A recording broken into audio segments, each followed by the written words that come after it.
إلا وأنتم مسلمون. الله أكبر الله أكبر الله أكبر الله أكبر الله أكبر الله أكبر الله أكبر كبيرا والحمد لله كثيرا وسبحان الله بكرة وأصيلا. لا إله إلا الله صدق وعده ونصر عبده وأعز جنده وحزم الأحزاب وحده. لا إله إلا الله محدثين له الدين ولو كره الكافرون. Amma ba'du. Saudara-saudaraku yang dirahmati Allah Subhanahu wa taala, jamaah Idul Adha yang mulia. Marilah kita senantiasa bersyukur kehadirat Allah Subhanahu wa taala atas segala nikmat karunia yang tidak terhingga yang Allah Subhanahu wa taala berikan kepada kita. Allah Maha Penyayang tanpa terbilang, Maha Pengasih tanpa pernah pilih kasih.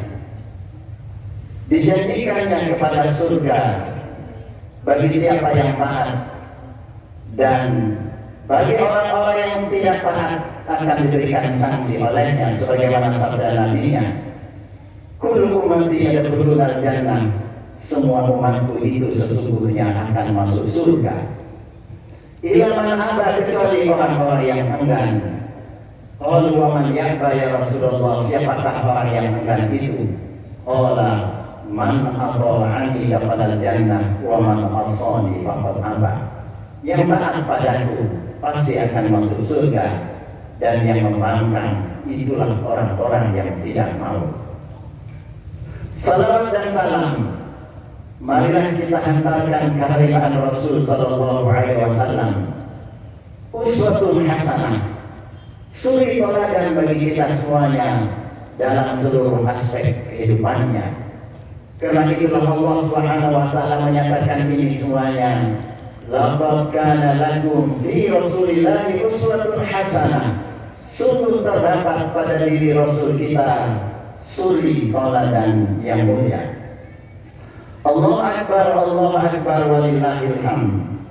Hadirin yang dimuliakan Allah Subhanahu wa taala, banyak hal dahsyat yang luar biasa yang bisa kita teladani dari diri Ibrahim alaihissalam. Karena itulah mimbar dan lisan ini terlalu singkat untuk membahasnya. Beliau juga satu-satunya nabi yang juga dianugerahi Quran sebagai uswatun hasanah, suri teladan yang baik, sebagaimana Allah sampaikan itu di dalam surah Mumtahanah. Kanat lakum uswatun hasanah fi Ibrahim walladzina ma'ah. Sungguh terdapat suri teladan yang baik pada Ibrahim bagi kalian semuanya. Lakum, dan ternyata tidak hanya Ibrahim yang jadi uswatun hasanah, walladzina ma'ahu, dan orang-orang yang bersamanya, yaitu keluarganya. Karena itulah di dalam salawat kita menyampaikan tidak hanya kepada baginda Rasul sallallahu alaihi wasallam, tapi kepada ala Ibrahim, Ibrahim wa ala ali Ibrahim, dan juga kepada keluarganya. Dan juga sampai Allah menurunkan satu surah yang bernama Ibrahim, di samping Allah juga menurunkan satu surah yang bernama Muhammad sallallahu alaihi wasallam. Hadirin yang dimuliakan Allah Subhanahu wa taala, suri teladan apa yang bisa kita pelajari dari Ibrahim alaihissalam?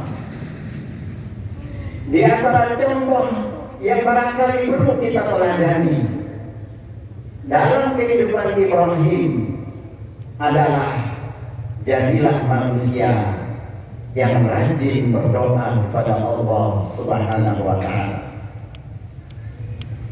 Salah satu kunci sukses adalah rajin berdoa, yang mana di dalam Islam doa adalah merupakan pokok ibadah.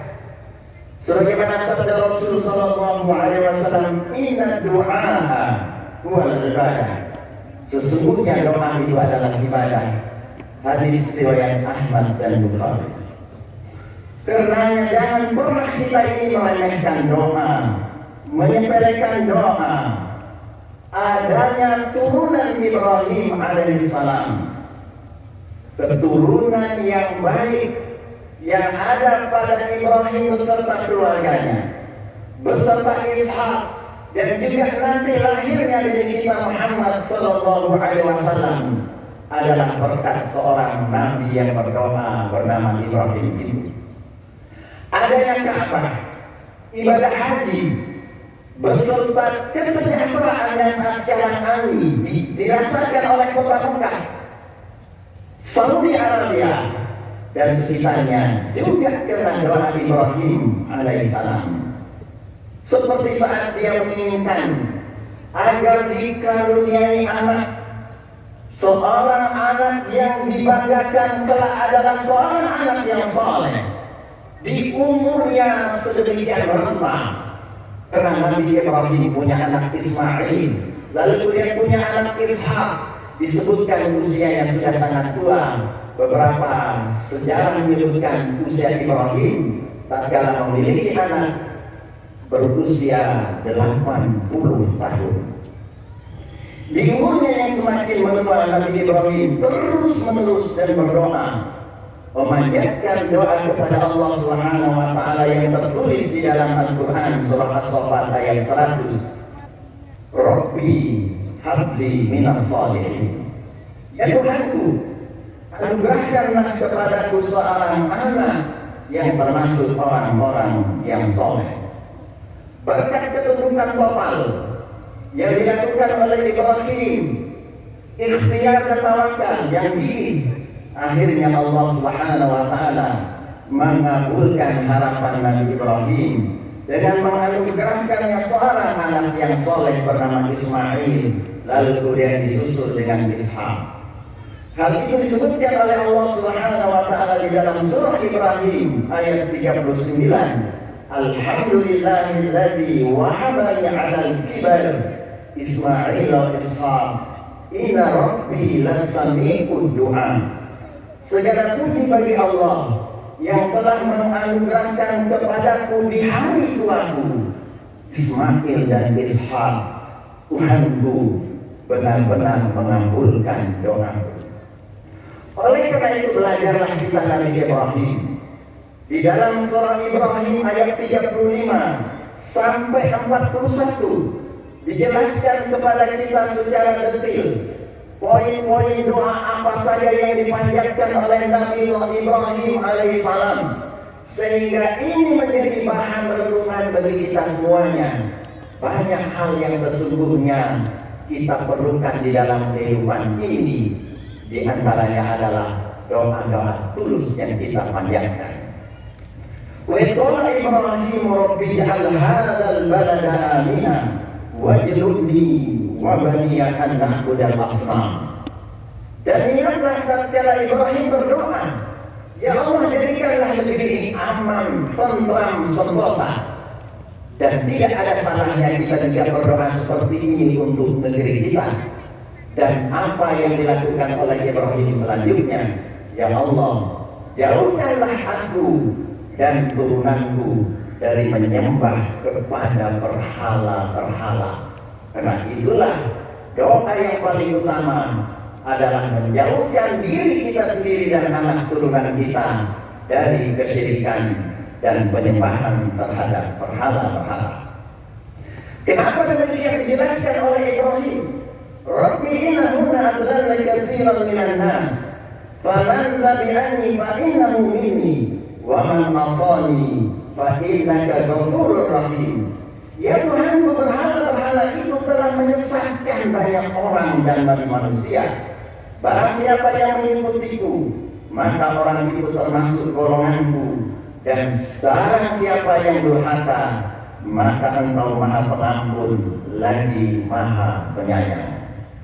Rabbana inni askantu min dzurriyyati biwadin ghairi dzar'in 'inda baitikal muharram Rabbana liyuqimus shalah faj'al af'idatan minan nasi tahwi ilaihim warzuqhum minas samarati la'allahum yashkurun.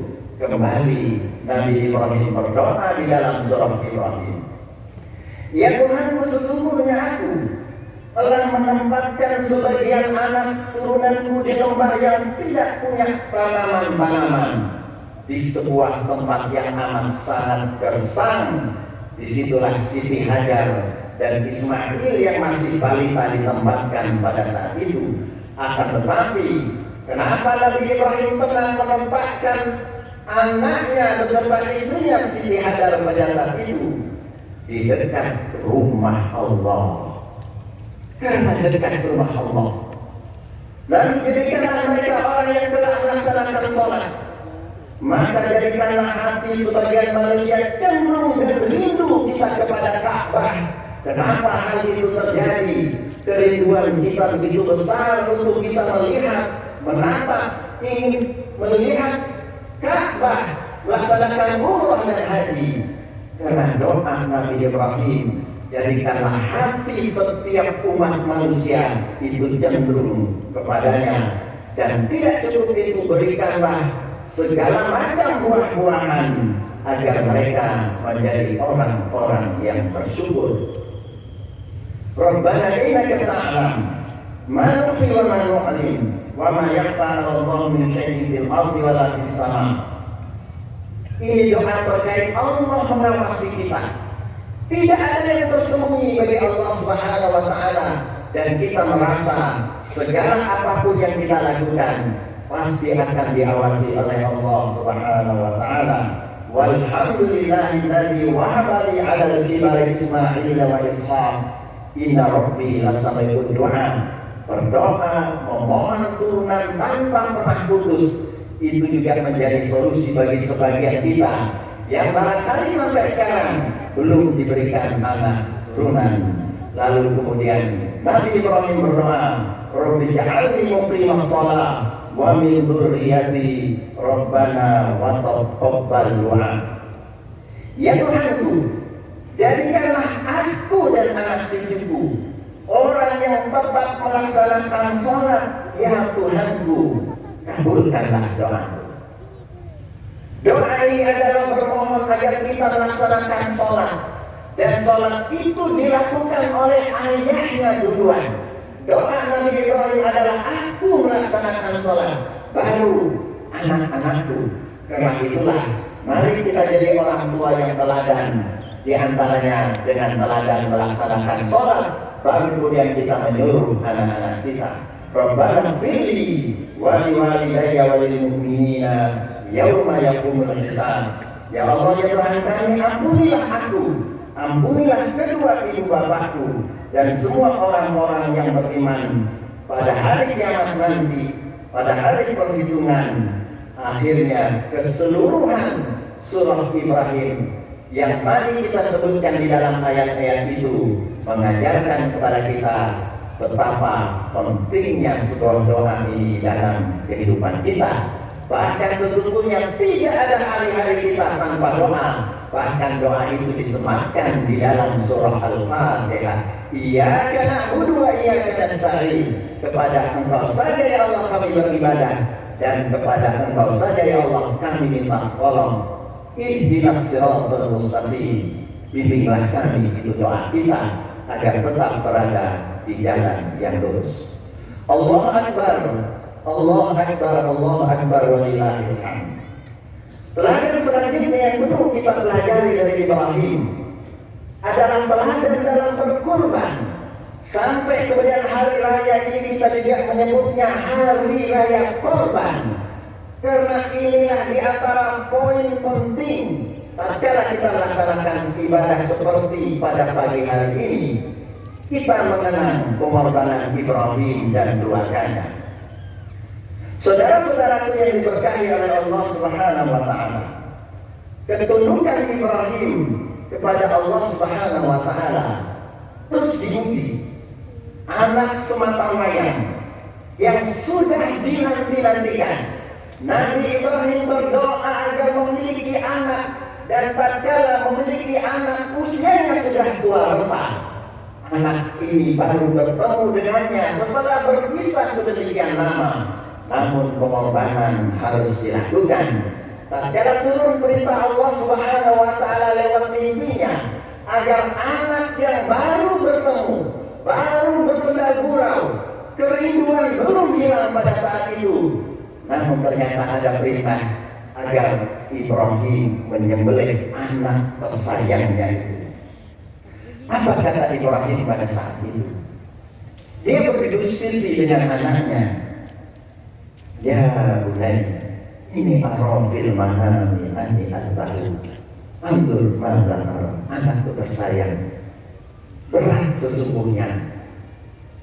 Aku dapat perintah tadi malam dalam mimpi aku harus menyembelih bunai. Ambil mazhar, bagaimana pendapatmu? Anak ini sudah dirindukan sebagian lama, sudah lahir ke dunia, namun harus ada perintah disembelih anak ini.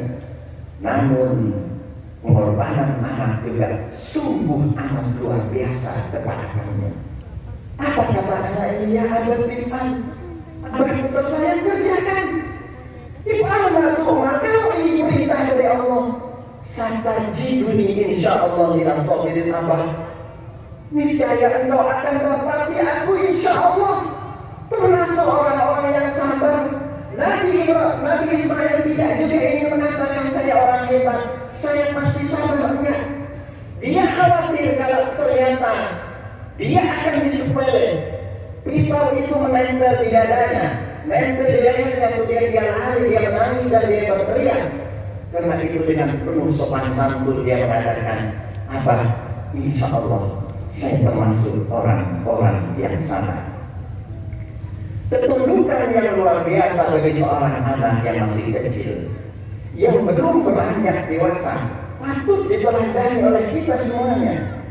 Keluarga ini memiliki kepatuhan yang tinggi atas perintah Allah Subhanahu wa taala. Semua keluarga ini bahu-membahu. Kalau itu memang sebuah perintah, mari kita kerjakan apapun resikonya.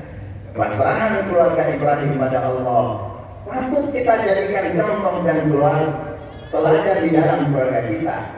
Keluarga Ibrahim menyadarkan kepada kita bahwa kepemilikan materi dunia ini hanya titipan saja.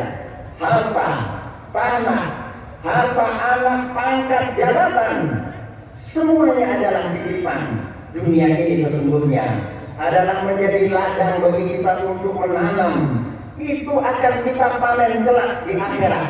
Karena itulah dunia mazra'atul akhirah. Dunia ini adalah sebagai ladang bagi kita untuk bercocok tanam sesubur mungkin, yang kelak pada hari kiamat kita akan memanen seluruh apa yang telah kita tanam itu. Karena itu Allah Subhanahu wa taala berfirman, sesungguhnya kehidupan dunia ini hanyalah bermain-main dan sendal gurau belaka, dan sungguh kampung akhirat itu lebih baik bagi orang-orang bertakwa. Afalan ta'qilun, tidakkah kalian mau memikirkan? Harta dan anak adalah perhiasan hidup di dunia, dan amal soleh seorang hamba di dunialah yang kekal abadi, yang akan mengantarkannya menuju surga. Sebagaimana Allah Subhanahu wa taala berfirman di dalam surah Al-Kahfi, al-mal wal banun zinatul hayatid dunya wal baqiyatus salihatu khairun 'inda rabbika thawaba wa khairun amala. Harta dan anak adalah perhiasan kehidupan dunia, tetapi amal kebajikan yang terus-menerus adalah lebih baik pahalanya di sisi Tuhanmu, serta lebih baik untuk menjadi harapan. Ujian demi ujian dirasakan oleh Ibrahim. Tatkala akhirnya pengorbanan itu harus juga nyawa sebagai taruhannya. Dia harus dihukum untuk sebuah kesalahan yang tidak kesalahan dirinya. Dia harus dilemparkan ke dalam api unggun raksasa demi mempertahankan keyakinan dan membela al-haq, sekalipun nyawa harus menjadi taruhannya. Allah pun akhirnya membela Ibrahim, dengan melimpahkan kepada api pada saat itu yang sudah membakar dirinya. Qul ya nar kuni bardan wa salaman ala Ibrahim. Wahai api, jadilah api yang dingin dan membawa keselamatan, dan akhirnya Allah tidak menyia-nyiakan pengorbanan Ibrahim itu. Masalah diri yang berbahagia, akhir-akhir ini banyak pelecehan dan penistaan terhadap agama kita, simbol-simbol agama kita. Nabi kita dilecehkan di dunia, direndahkan martabatnya, dihina seolah-olah dia merendahkan wanita. Akhirnya itu membuat terjadi pembelaan terhadap negara-negara Islam dengan memboikot hasil perdagangan dari India tersebut. Apakah penistaan itu hanya terjadi di luar sana? Tidak. Akhir-akhir ini juga kita mendengar nama Nabi kita Muhammad SAW menjadi sebuah hal yang dilecehkan. Tatkala ada sebuah produk minuman keras yang memabukkan, lalu kemudian membuat promosi, siapa saja yang bernama Muhammad mendapatkan satu botol minuman keras gratis. Pelecehan itu terjadi di mana-mana, dan kita berharap ma'asyiral muslimin yang berbahagia, muncul spirit-spirit baru perjuangan dengan meneladani perjuangan Ibrahim alaihissalam yang tanpa ragu, tanpa kemudian berbasa-basi melakukan pembelaan terhadap kezaliman-kezaliman yang ada, sekalipun mungkin nyawa menjadi taruhannya, dan memang itulah resiko terbesar yang pasti akan dihadapi. Allah Akbar, walillahil hamd. Keteladanan selanjutnya yang bisa kita sebutkan pada saat pagi hari ini di forum khutbah Idul Adha ini adalah membangun dialog dengan lemah lembut. Saudara-saudaraku yang diberkahi oleh Allah, selain kepasrahan diri pada Allah melalui ikhtiar, pengorbanan yang patut dicontoh dari Ibrahim beserta keluarganya, kita juga bisa meneladani bagaimana dialog yang disampaikan oleh Ibrahim di dalam dakwahan kebenaran dengan lemah lembut. Sebagaimana firman-Nya di dalam surah Maryam, diabadikan oleh Allah Subhanahu wa taala ayat 41 sampai 48. Tatkala Nabi Ibrahim berdialog dengan ayahnya, sekalipun ayahnya adalah pabrik pembuat berhala, adalah kesyirikan yang luar biasa dilakukan oleh hambanya, namun tatkala berdialog menyampaikan pesan-pesan kebaikan, Nabi Ibrahim tetap berdialog dengan abahnya dengan lemah lembut. Beliau menyuruh ayahnya dengan panggilan ya abadi, wahai ayahku tersayang, ceritakanlah wahai Muhammad kisah Ibrahim di dalam Quran. Sesungguhnya dia sangat mencintai kebenaran dari seorang nabi, dan ingatlah tatkala Ibrahim berkata kepada abahnya, ya abadi, wahai ayahku, kenapa engkau menyembah sesuatu ma la yasma wa la yubsir wa la yughni anka syai'an? Tuhan ini tidak bisa melihat, Tuhan ini tidak bisa mendengar, Tuhan ini tidak bisa membuat engkau kaya. Kenapa engkau jadikan sesembahan wahai abahku? Ya abadi, sungguh telah datang kepadaku satu ilmu yang tidak sampai kepadamu wahai abah, maka ikutilah aku. Niscaya aku akan menunjukkan kepadamu wahai abah mana jalan yang lurus itu. Ya abadi, wahai abahku, jangan engkau menyembah setan. Sungguh setan itu durhaka kepada Allah yang Maha Rahman. Dia memilih kata-kata Ar-Rahman dari sekian banyak Asmaul Husna. Allah yang Maha Penyayang. Ya abadi, wahai abah tersayang, aku sungguh khawatir engkau akan ditimpa azab dari Tuhan yang Maha Rahman, sehingga engkau menjadi temannya setan. Dialog dan ajakan untuk bertauhid dan menolak syirik ini sedemikian lemah lembut disampaikan oleh Ibrahim, namun apa yang terjadi? Lemah lembut saja kita ini justru bisa ditolak. Qala araqibun anta an alihati ya Ibrahim, la ilam tanta ila arjumana wahjurni maliyah. Apa kata ayahnya? Bencikah engkau kepada Tuhan wahai Ibrahim? Jika engkau tidak berhenti, pasti kau akan kurajam. Tinggalkan aku dalam waktu yang lama. Akhir dari dialog seorang ayah dan seorang anak, ayah yang berada di dalam puncak kesyirikan, sementara anaknya berada di dalam puncak ketaatan kepada Allah. Apa kata Ibrahim akhirnya? Salamun alaik, sa'astaghfirullah ya Rabbi, innahu kana bi hafiya, wa a'tazilukum wa ma tad'una min dunillah, wa ad'u Rabbi asa an akuna bi du'ai Rabbi syafiya.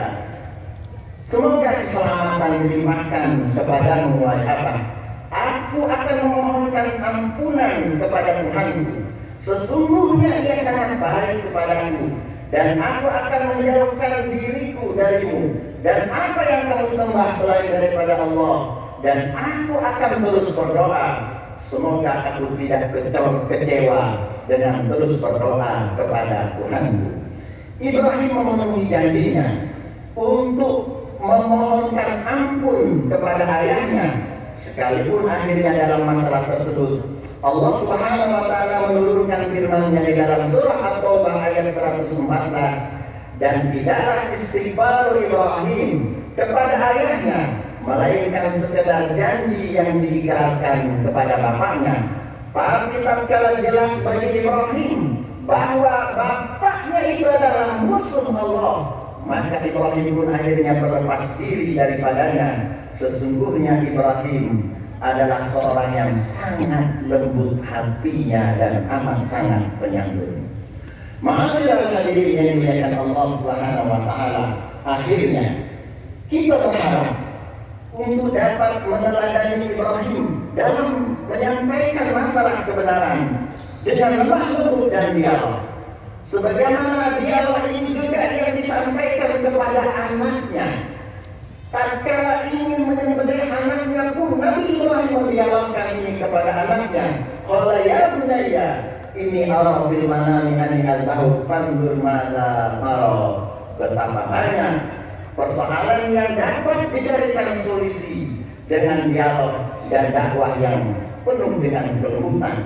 Sudahkah kita mempraktekkan ini untuk membangun dialog-dialog yang baik dengan pasangan hidup kita sendiri? Suami istri bagaimana dialognya, bapak dengan anak bagaimana dialognya, guru dengan murid bagaimana dialognya, pimpinan dengan bawahan bagaimana dialognya. Semua kemudian akan menjadi solusi tatkala kita bisa melaksanakan sesuatu dengan cara berdialog. Apakah kita tatkala ini berdapat dengan lemah lembut terhadap masyarakat, sekalipun mungkin ada penyimpangan akidah, betapa banyak kekerasan dalam cara berdakwah berimbas pada kebencian dan penolakan terhadap dakwah, sekalipun isi dakwahnya itu adalah mengandung kebenaran. Semoga hadirin yang dimuliakan Allah Subhanahu wa taala, kita termasuk orang yang bisa meneladani kehidupan Ibrahim beserta keluarganya. Mari kita teladani di dalam masalah berdoa. Mari kita teladani di dalam masalah berkorban. Apapun bentuk pengorbanan itu, tatkala yang meminta itu adalah Allah dan Rasulnya. Dan mari kita menyampaikan kebenaran ini dengan cara hikmah, dengan cara-cara yang bijak, agar kemudian Islam sebagai rahmatan lil alamin bisa diterima oleh masyarakat kita. Akhirnya hadirin yang dimuliakan Allah, mari kita bermunajat, berdoa, memohon pada Allah yang Maha Kuasa di hari Idul Adha ini, di hari yang mulia dan baik ini, agar Allah Subhanahu wa taala mengijabah doa-doa kita. A'udzu billahi minasyaitonir rajim. Innallaha wa malaikatahu yusholluna 'alan nabi. Ya ayyuhalladzina amanu shallu 'alaihi wa sallimu taslima. Allahumma ya Allah ya Tuhan kami, Engkaulah Tuhan yang Maha Pencipta. Engkaulah Tuhan yang maha memelihara. Engkaulah Tuhan kami yang maha pengasih lagi maha penyayang. Engkau adalah Latif yang maha lembut, ya Arhamar Rahimin. Tidak ada satu kebaikan yang kami rasakan di dalam hidup ini kecuali anugerah-Mu ya Allah. Dan tidak ada satu keburukan yang kami dapatkan dalam hidup ini kecuali karena kesalahan-kesalahan kami sendiri ya Allah. Ya Allah ya Tuhan kami, betapa banyak air-air yang ada menempel pada diri kami.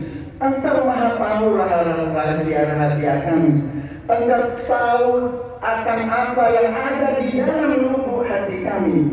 Engkau tahu rahasia apa yang terjadi di masa lalu kami.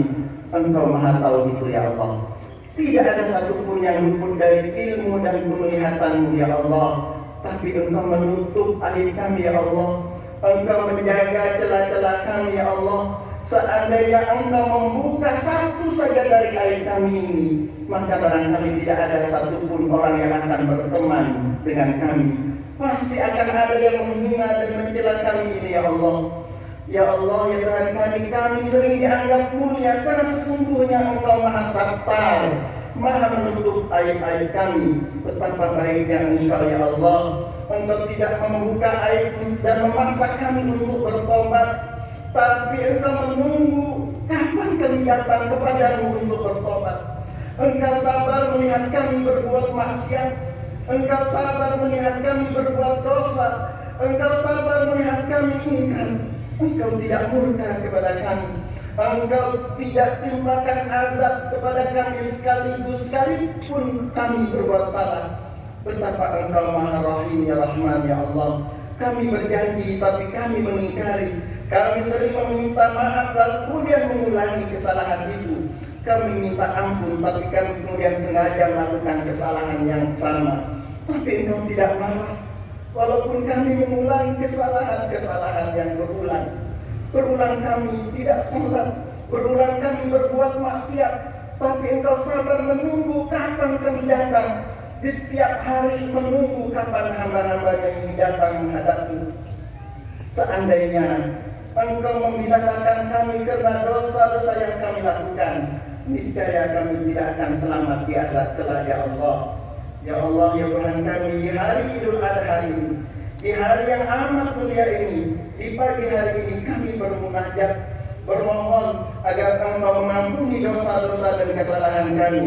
Kami sadar kami tidak pantas, kami sadar kami yang banyak melakukan kesalahan dan dosa, tapi kami yakin ya Allah, ampunan-Mu itu jauh lebih besar daripada dosa-dosa yang kami lakukan. Karena itu ya Allah, maafkan semua kesalahan kami ya Allah. Ampuni dosa-dosa kami, dosa yang kami lakukan kepada anak istri kami, dosa yang kami lakukan sebagai orang tua terhadap anak-anak kami, dosa yang kami lakukan kepada orang tua kami. Kami pernah durhaka kepada kedua orang tua kami ya Allah. Kami menyakiti perasaan mereka ya Allah. Pernah ibu kami menitikkan air mata karena bersedih karena dosa dan kesalahan kami ya Allah. Kami pernah membentak ibu kami sehingga membuat dia menangis diam-diam. Kami pernah memarahinya ya Allah. Ibu kami sakit sendiri di rumah, kami tidak pernah menjenguknya ya Allah. Ibu kami pernah menelpon meminta bantuan, kami tidak mengangkatnya karena alasan sibuk ya Allah. Kami jarang menemuinya ya Allah, padahal kami punya waktu sedemikian banyak. Ya Allah ya Tuhan kami, ampunilah segala dosa apapun yang kami lakukan. Bimbing kami ya Allah, berikan rahmat dan kasih sayang-Mu ya Allah. Jadikanlah kami orang yang mampu meneladani Nabi-Mu dan Nabiullah Ibrahim alaihissalam. Ya Allah, kami ingin berhijrah, kami ingin bertobat, kami ingin mendekat kepadamu ya Allah. Ya Allah, hadza doa, inilah doa-doa yang kami panjatkan di pagi hari ini, dan Engkau pula yang berhak mengijabahnya. Allahumma shalli wa sallim wa barik ala hadzal nabiyil karim wa ala alihi wa sahbihi ajma'in. Allahumma rabbana atina fid dunya hasanah wa fil akhirati hasanah wa qina adzabannar. Subhana rabbika rabbil izzati amma yasifun wa salamun alal mursalin walhamdulillahi rabbil alamin.